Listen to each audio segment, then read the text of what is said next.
Hello friends, hope you all are doing well and staying safe. Welcome back to yet another video of the one-stop platform, the Football Mania, to bring you all the latest news, insights and updates from the world of football. So as you all know, the SAFF Championship is set to begin and the Indian national team is really prepared for the battle on the cards. And I'm expecting a really competitive tournament. Yes, India has a very good track record in this competition, and if we look at the other teams, the likes of Nepal, the host nation Maldives, Bangladesh, and Sri Lanka, it will be a very competitive opposition. And I'm expecting nothing short of competitiveness by the other teams. And we saw that especially against Nepal, where India's performances were not so satisfactory. And having said that, Igor Stimac, the head coach, has announced the 23-man squad which will be flying to Maldives, and it is not a surprise because most of us expected the usual names to be there except Sandesh Jhingan. Now that he's in Croatia, the usual names are there like Gurpreet Singh Sandhu. You have Glenn Martins in midfield who has been rock solid for the Blue Tigers. We also have the captain, leader and legend Sunil Chhetri himself. And there are few surprising inclusions in this squad. Uh, to name a few, the likes of Jackson Singh and even Udanta Singh, who has been called up to the national team for the SAFF Championship. So I never expected, Udanta to come back because his performances were not so good, but he always offers a threat on the right hand side.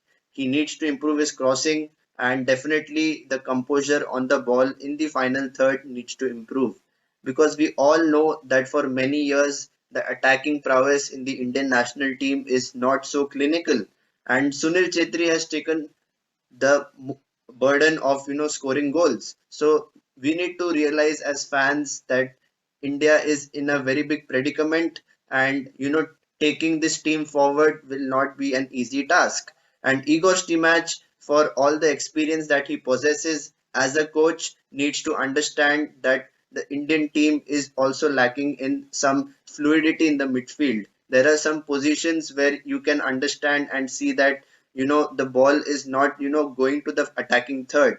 There are players like Sahal Abdul Samad who has been called up, Anirudh Thapa, Brandon Fernandez. These three are key players in the midfield. And apart from them, I was really expecting Apuya to be there because he's someone who has shown that maturity at such a young age. And if you talk about players in the Indian national team who have this maturity, it's few and far in between. So this is a big surprise. I really thought Apuya can get that game time and that competitive exposure at the highest level. And yes, India is preparing ahead of the third round of the AFC Asia Cup, and definitely these matches will prove to be crucial. And Sunil Chetri has himself reiterated that the national team is not going on a holiday to Maldives.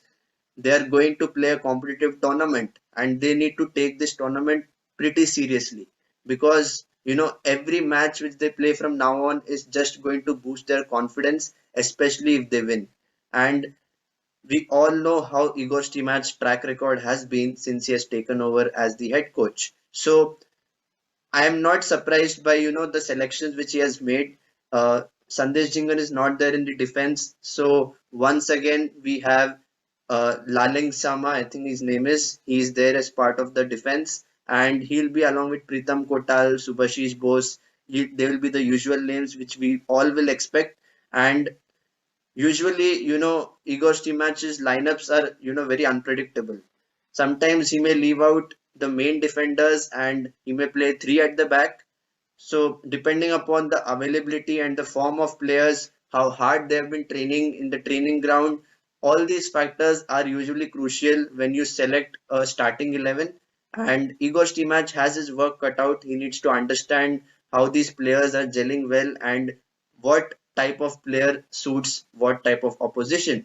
So, India's first match is against Bangladesh, and I'm really expecting a really physical battle because the last time when India played Bangladesh, it was not so easy. India had to be patient, India had to come out of the low block, and most of the time, even against Bangladesh, they were not able to dominate the possession.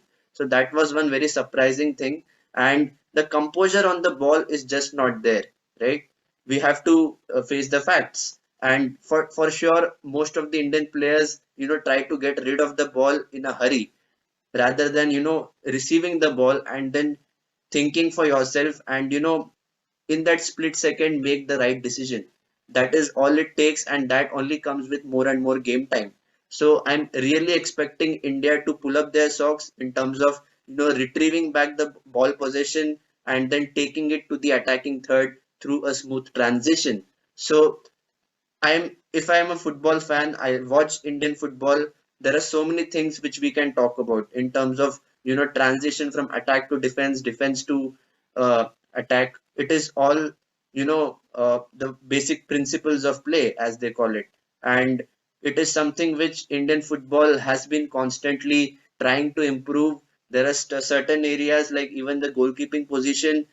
Sometimes there have been question marks of Gurpreet Singh Sandhu, but he has sometimes pulled off some incredible saves and he has kept his position as the number one goalkeeper. So Igor Stimac certainly has a lot of things to ponder over. His selection will be quite interesting for the first match, and I just hope that all the 23 players they get some game time, especially the new people like Seriton Fernandez and even Rahim Ali, who has been outstanding. He has a very good goal scoring instinct within him, and I'm expecting all these young players to get most of the opportunities. So as a football fan of the Blue Tigers, I'm just hoping for a good tournament, and India's chances are really huge. If they manage to win the first two matches, then they'll be in a good position to, go and, compete in the final. So let's keep our fingers crossed. And guys, what do you think of Igor Stimac's selection ahead of the SAFF Championship? Do you think he will go for a traditional back three, or will he, try to change the formation a bit? What will be the tactics? I would be interested to know your thoughts. And for regular updates from the world of football, please do not forget to subscribe to my YouTube channel. And until next time, stay safe and take care.